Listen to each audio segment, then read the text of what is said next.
kita yang warnai dengan penurutan.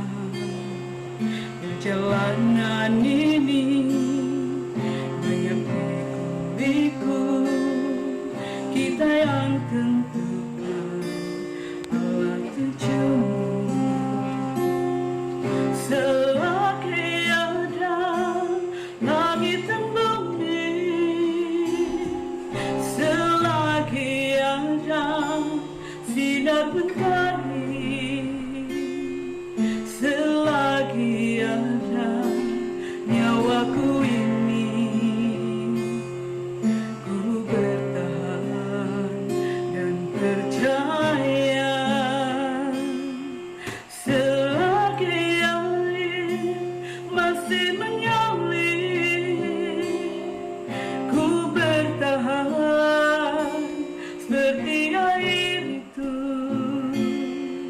Ku berharap dunia kan berakhir, semuanya kan berlalu. Suatu hari nanti kita kan hadapi waktu kesukaran seperti yang telah dinyatakan. Tapi ku percaya kita kan bertahan semua ujian. Kalah jangan pasti menang, percayalah ada pengharapan.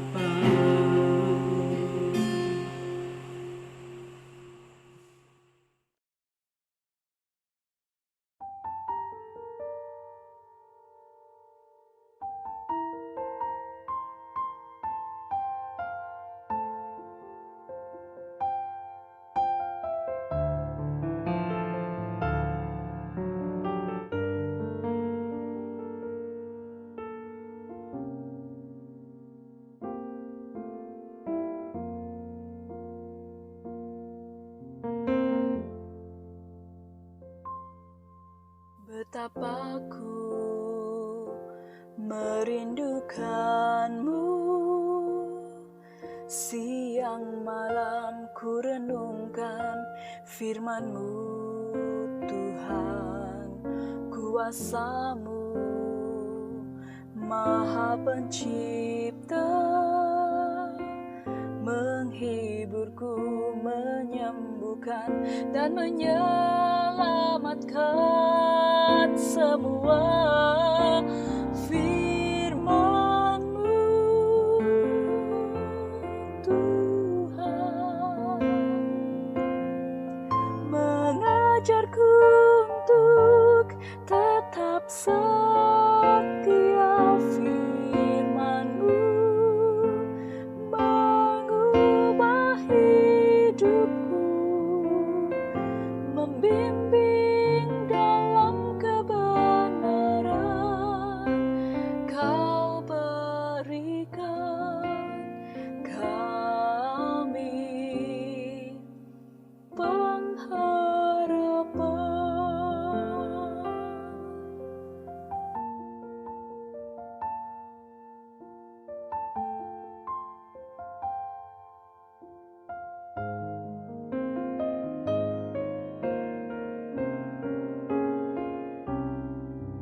Betapa ku merindukanmu, siang malam ku renungkan firman-Mu Tuhan. Kuasa-Mu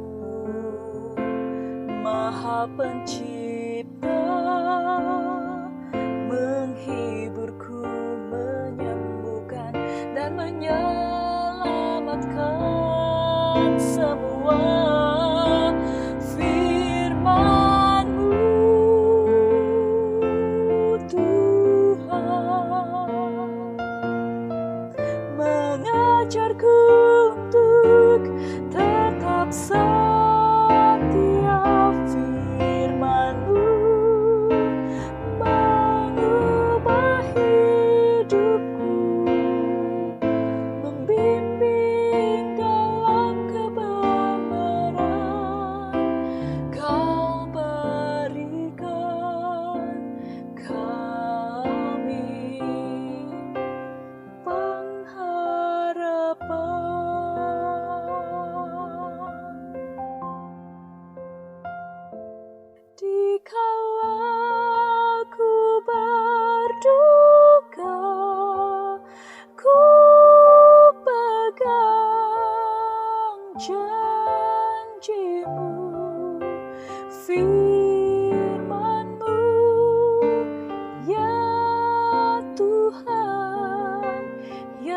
terindah. Oh, dikala ku berduka, ku pegang janjimu, firman-Mu ya Tuhan yang terindah.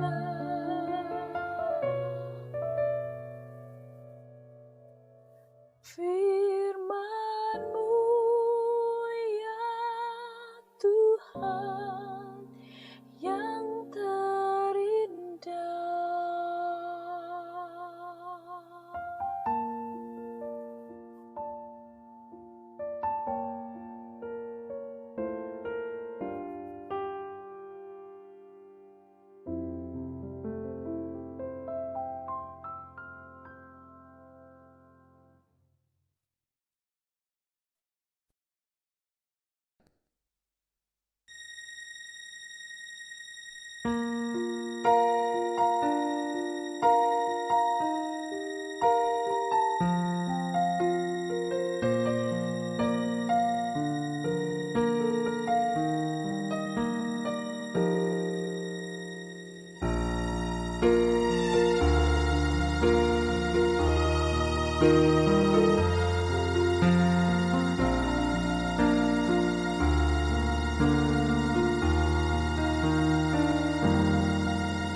Adakah kau sadari ramai jiwa yang hilang, sering mereka sendiri menghadapi tantangan. Tuhan pasti melihat dan Ia juga mendengar. Ia memanggil kita bawa pengharapan pada mereka.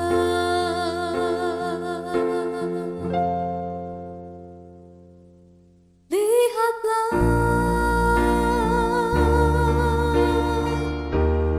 mereka yang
Shalom kepada kita semua, sahabat-sahabat yang sedang menonton ini. Salam damai dalam kasih Tuhan. Saya Clary, saya ialah belia daripada Gereja SDA Tintapon dari wilayah 5. Tajuk yang akan saya kongsikan pada malam ini adalah menemukan harapan di dalam kegagalan hidup. Tetapi sebelum saya memulakan pelajaran ini, saya senang untuk membawa kita semua bersatu di dalam doa. Mari kita berdoa. Tuhan Bapa kami yang bertakhta di dalam kerajaan syurga, terima kasih atas pemberkatan-Mu kepada kami. Bapa, sebentar lagi kami akan mempelajari firman-Mu. Bantulah kami, bukakan mata hati kami dan fikiran kami, agar kami dapat menerima firman-Mu dan menjadi berkat di dalam hidup kami masing-masing. Jauhilah kami daripada segala perkara-perkara yang tidak baik, dan ampunilah segala dosa yang telah kami lakukan, agar kami layak untuk menerima berkat dari-Mu. Inilah doa kami Bapa, di dalam nama Tuhan Yesus yang telah menjadi juru selamat bagi hidup kami. Amin. Pernahkah kamu merasa gagal?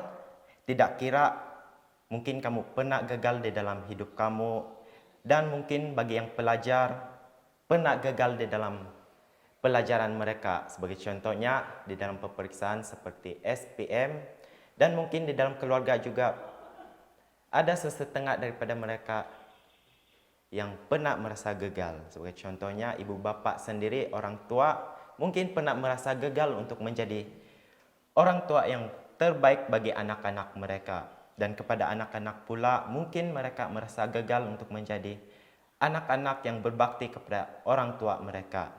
Saya yakin bahwa hampir daripada kamu semua pernah merasakan perasaan seperti ini. Sama seperti saya juga pernah merasakan perasaan gagal di dalam hidup saya. Saya ingin menceritakan tentang kisah seorang pendeta atau pastor yang berasal daripada Filipina. Pastor ini bernama Pastor Isagani Valencia. Katanya, kamu tahu, saat saya bertumbuh dewasa, saya juga merasakan seperti itu. Ayah saya meninggal ketika saya masih berumur 3 tahun. Dan karena itulah ibu saya telah berpindah ke kota lain bersama-sama dengan abang lelaki saya dan adik perempuan bongsu saya. Dan saya yang merupakan anak tengah telah dibiarkan tinggal bersama dengan datuk saya. Kadang-kadang katanya di saat saya bertumbuh dewasa, saya berpikir, apa yang salah dengan saya? Kenapa ibu saya meninggalkan saya dan kenapa saya dibiarkan sendiri, kata pastor itu. Dan dia juga hampir percaya bahwa mungkin karena saya adalah hanyalah sebuah kegagalan, dan mungkin apabila saya ikut ibu saya dan saudara saya yang lain, saya hanya akan menjadi beban tambahan bagi mereka dan menjadi beban lain bagi ibu saya. Terkadang bukan karena perbuatan pribadi kita, mungkin juga itu datang daripada ataupun mungkin itu datang daripada satu ataupun sebuah harapan kita yang tidak terpenuhi, dan oleh karena itulah mungkin kita merasa gagal dan juga merasa kecewa di dalam hidup kita.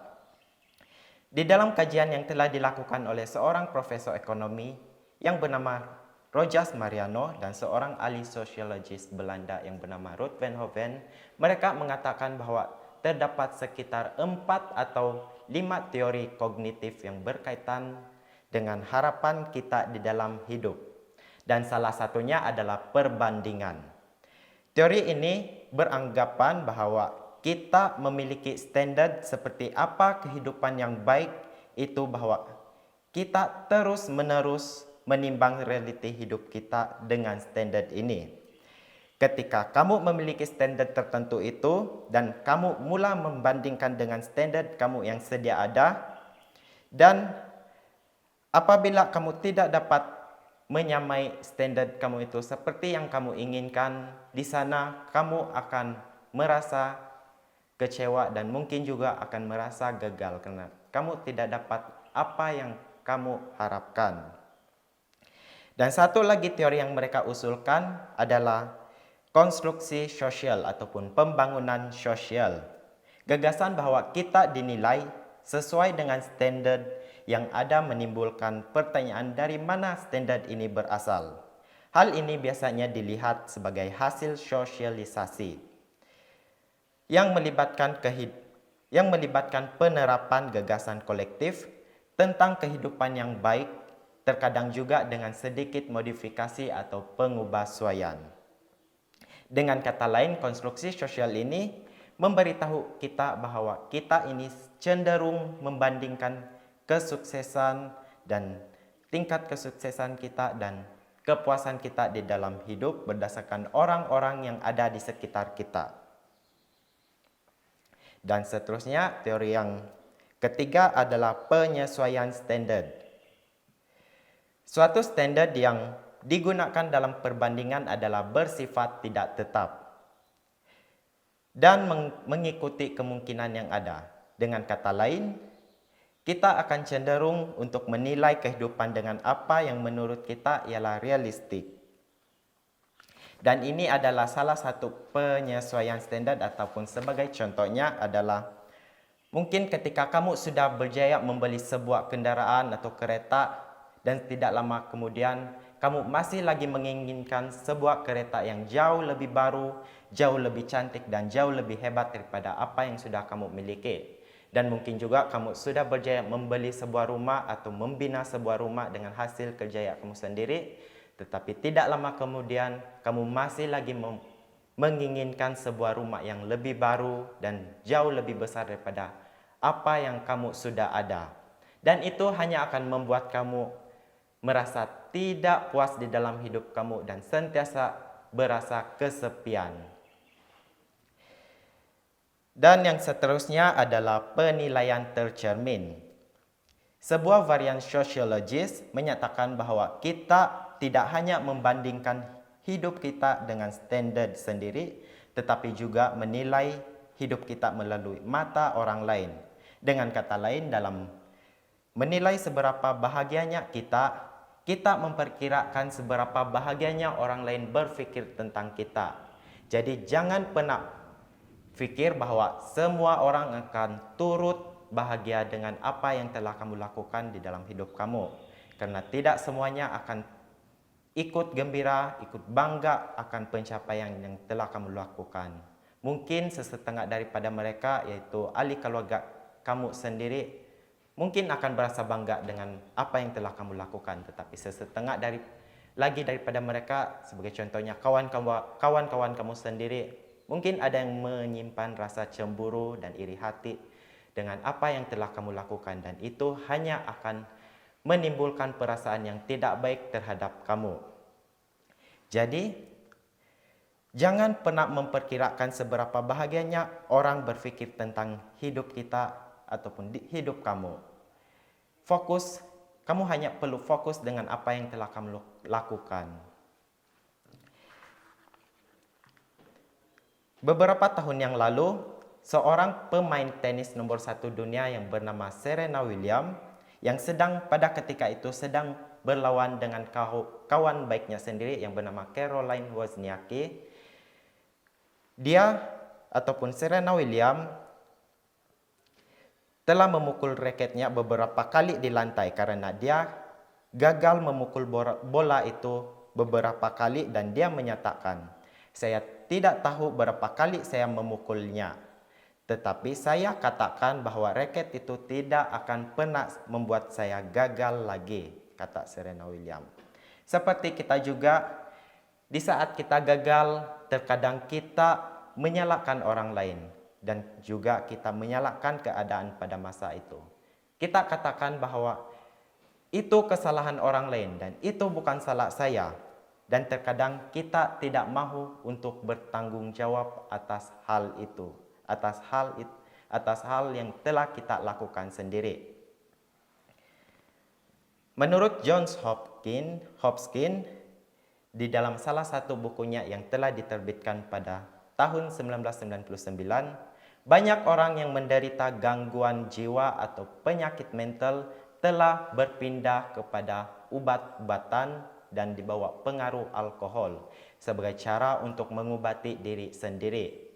Tetapi namun begitu, dengan cara pengobatan seperti ini, sangat jarang berkesan dalam jangka panjang. Namun, malahan dengan cara seperti itu seringkali memperburukkan lagi keadaan. Jadi di saat kamu gagal, apa yang harus kamu lakukan? Apakah kamu hanya fokus terhadap kesalahan-kesalahan kamu dan kegagalan-kegagalan yang telah kamu lakukan dan tidak mempunyai niat untuk ingin memperbaikinya? Di dalam Alkitab memiliki beberapa saranan yang saya dapat kongsikan pada malam ini. Dan salah satunya adalah kenali apa yang menyakiti diri kamu. Di dalam Mazmur 43 ayat 5, Mazmur bertanya, "Mengapa engkau tertekan, hai jiwaku? Dan mengapa engkau gelisah di dalam diriku?" Kamu bertanya, mengapa saya seperti ini? Mengapa saya merasa gagal dan mengapa kehidupan saya tidak baik seperti orang lain? Di dalam sains mengatakan bahwa kamu harus menanyakan 5 pertanyaan mengapa sehingga kamu dapat menyelesaikan masalah yang kamu hadapi.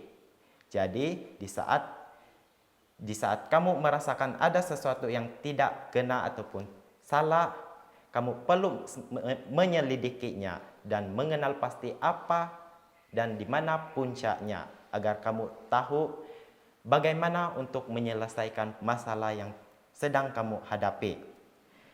Dan yang seterusnya adalah kita perlu menerima masa lalu kita. Walau apapun yang telah terjadi pada masa lalu kita harus menerimanya, mengikhlaskannya dan melepaskannya. Di dalam Filipi 3 ayat 13, Paulus menulis, "Saudara-saudara, aku sendiri tidak menganggap bahwa aku telah menangkapnya. Tetapi ini yang kulakukan, aku melupakan apa yang di belakangku dan mengarahkan diri kepada apa yang di hadapanku."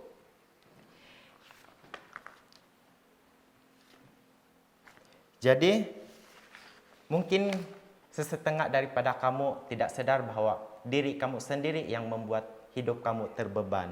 Mungkin kamu terlalu fikirkan kesalahan-kesalahan yang telah kamu lakukan pada masa lalu kamu dan kamu tidak ingin melepaskannya dan melupakannya.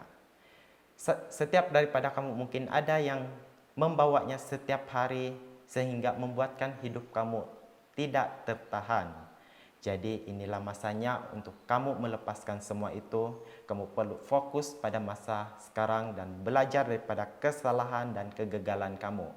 Dan itu akan membuat kamu jauh lebih baik. Dan kamu perlu menerima masa lalu kamu.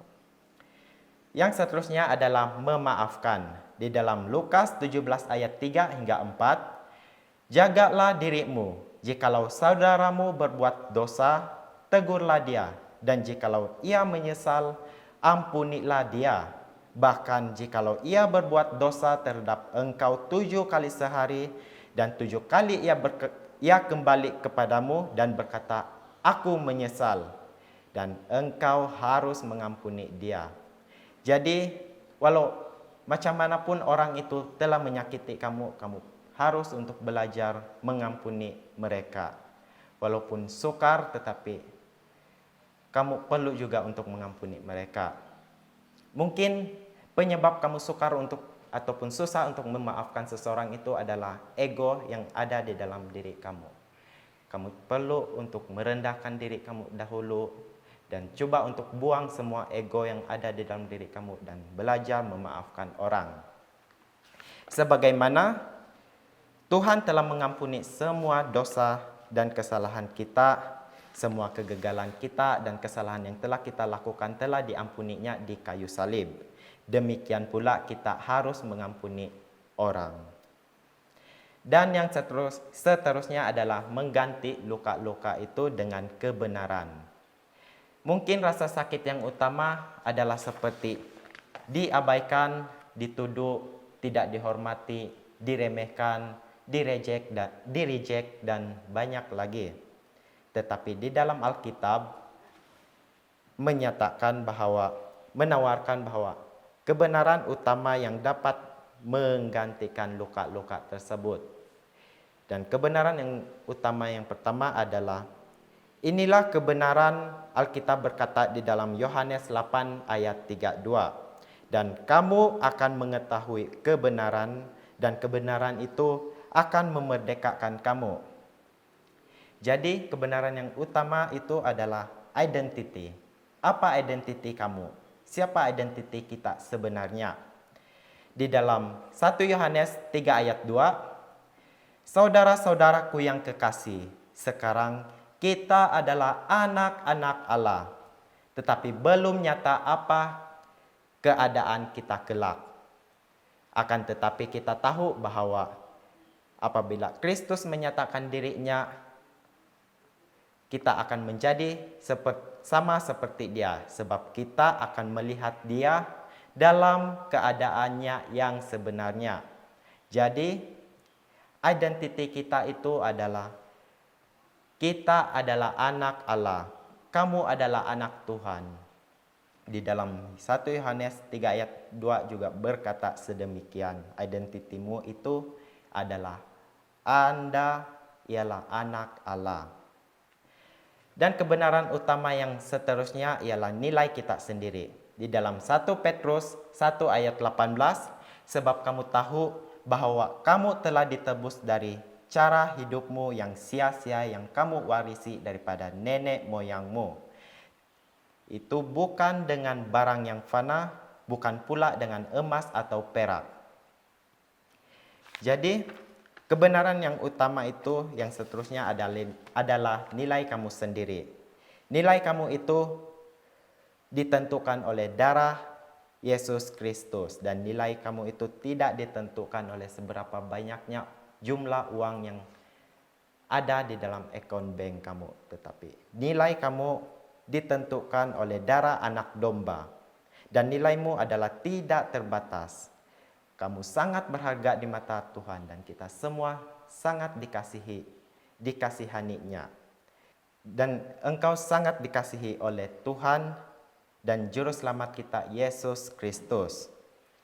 Dan yang seterusnya adalah keselamatan kita sendiri. Di dalam Roma 5 ayat 6 mengatakan, karena waktu kita masih lemah, Kristus telah mati untuk kita, orang-orang durhaka pada waktu yang ditentukan oleh Allah.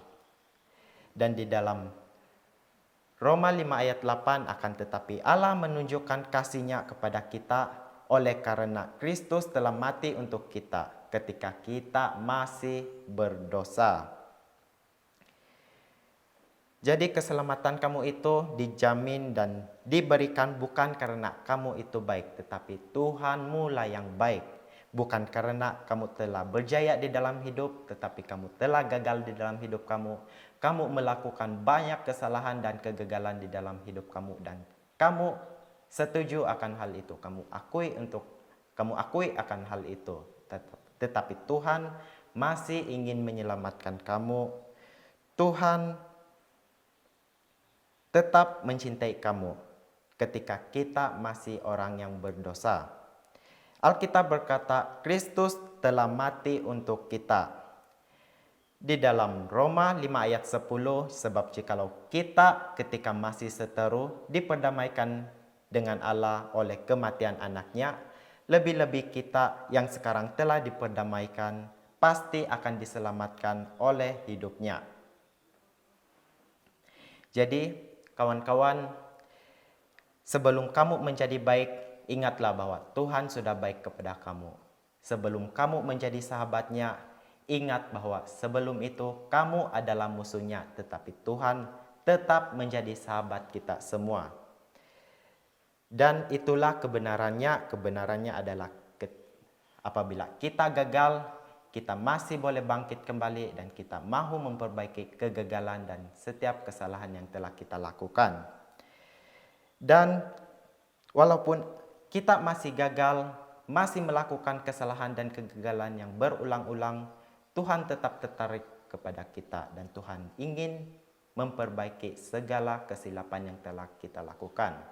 Saya ingat tentang sebuah cerita di dalam kitab Lukas pasal 15. Seperti yang kita tahu, cerita ini mengisahkan tentang anak yang hilang. Anak yang hilang ini dia berfikir bahwa dia boleh hidup sendiri. Jadi dia membawa semua harta dari rumah ayahnya dan pergi dari situ. Dan anak yang hilang ini menghabiskan semuanya di dalam kesenangan. Dia pergi ke pelbagai pesta dan mengadakan banyak pesta sehingga semua harta itu telah habis di dalam kesenangannya sendiri. Dan satu hari dia menemukan dirinya makan di antara babi. Dia gagal total dan dia tidak berjaya di dalam hidupnya. Dan dia melakukan kesalahan yang terbesar di dalam hidup dia.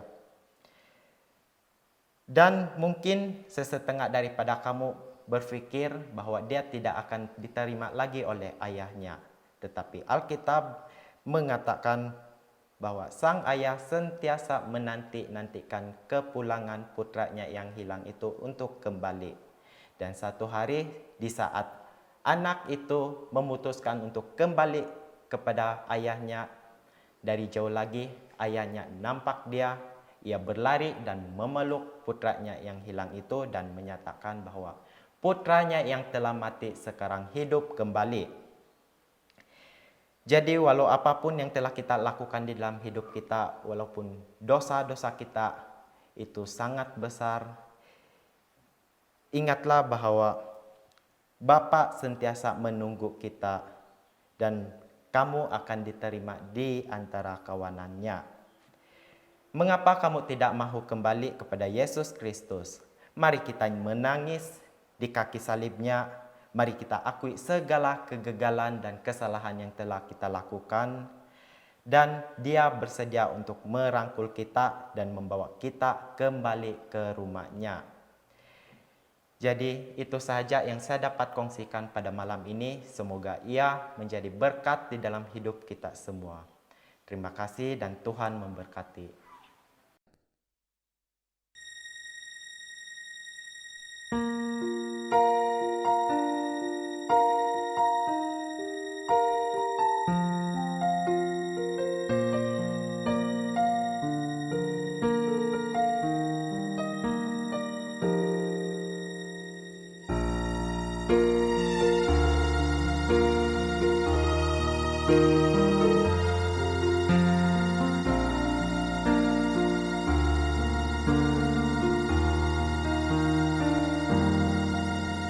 Adakah kau sadari ramai jiwa yang hilang, sering mereka sendiri menghadapi tantangan.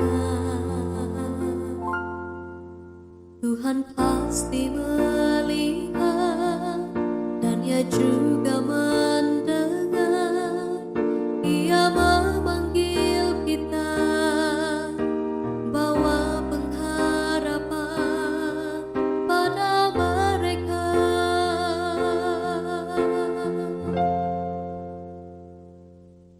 Lihatlah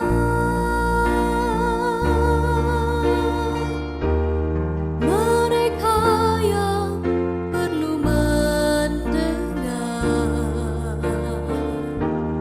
tentang kasih Tuhan. Lihatlah mereka yang telah menyerah dalam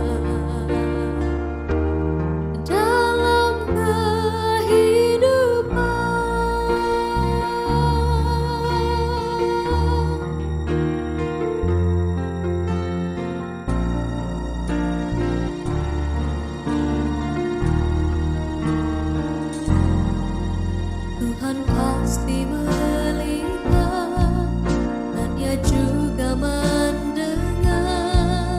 Ia memanggil kita, bawa pengharapan pada mereka. Lihatlah mereka yang perlu mendengar tentang kasih Tuhan. Lihatlah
Mari kita berdoa dan saya pimpin di dalam doa.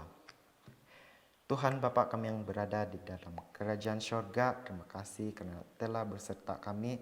Semoga apa yang telah kami pelajari dan apa yang telah kami dengar menjadi teladan di dalam hidup kami masing-masing dan menjadi berkat di dalam hidup kami.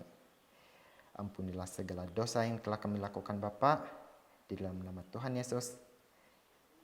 Di dalam nama Tuhan Yesus yang telah menjadi juru selamat bagi hidup kami. Amin.